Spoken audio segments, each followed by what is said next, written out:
Hey, you know how you keep hearing about students being indoctrinated into loony Marxist ideology? Well, yeah, that's happening.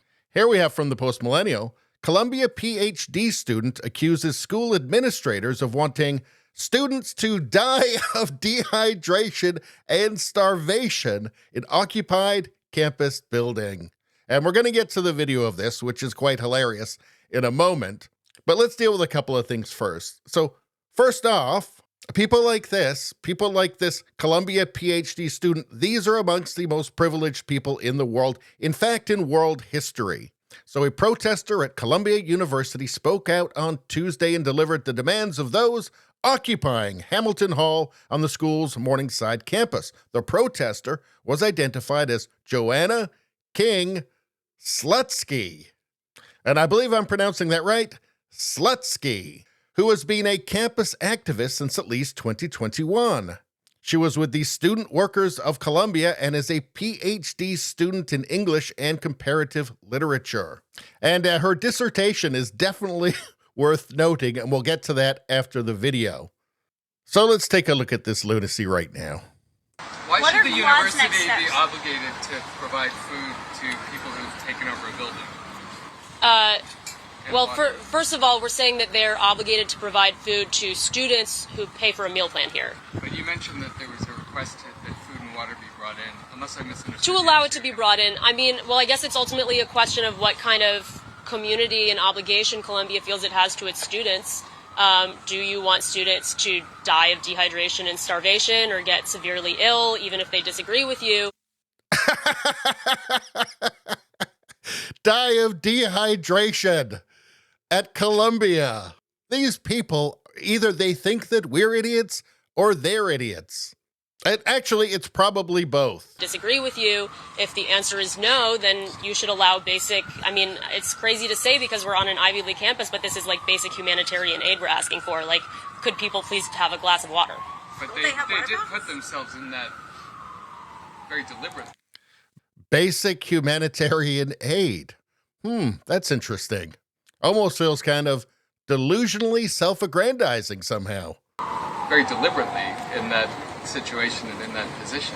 So it seems like you're sort of saying, we want to be revolutionaries, we want to take over this building, now would you please bring us food and water?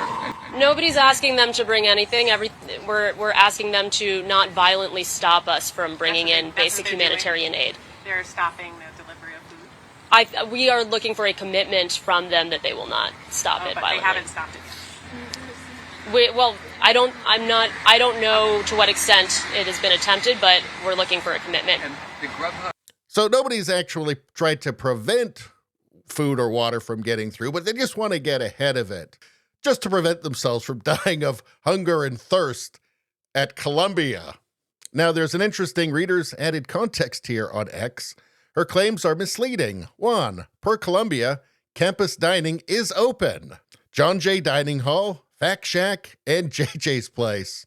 Well, I don't know. I mean, have they decolonized those places yet? Has anybody asked? Number 2, humanitarian aid is for saving lives in the most dire situations, a violent conflict and natural disasters.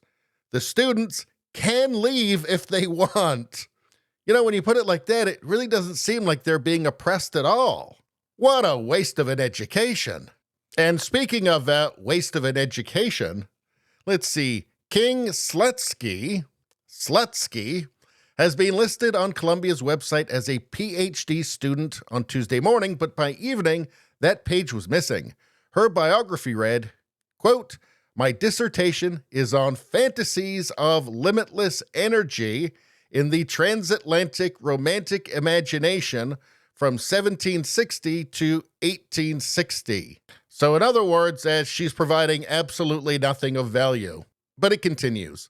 My goal is to write a prehistory of metabolic rift. Marx's. How did we know Marx was going to find his way in here? How did we know this far-left agitator was going to be a communist? Did I mention that whole thing about wasted education? But anyway, so metabolic rift, which is Marx's term for the disruption of energy circuits caused by industrialization under capitalism. There's that evil capitalism.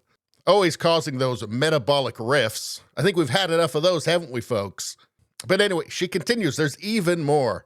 I am particularly interested in theories of the imagination and poetry as interpreted through a Marxian lens in order to update and propose an alternative to historicist ideological critiques of the Romantic imagination. Oh, a bullshit artist. That's all I got to say about that. Please like, share, and subscribe. Sharing really helps me out. I thank you for doing that. I will see you next time.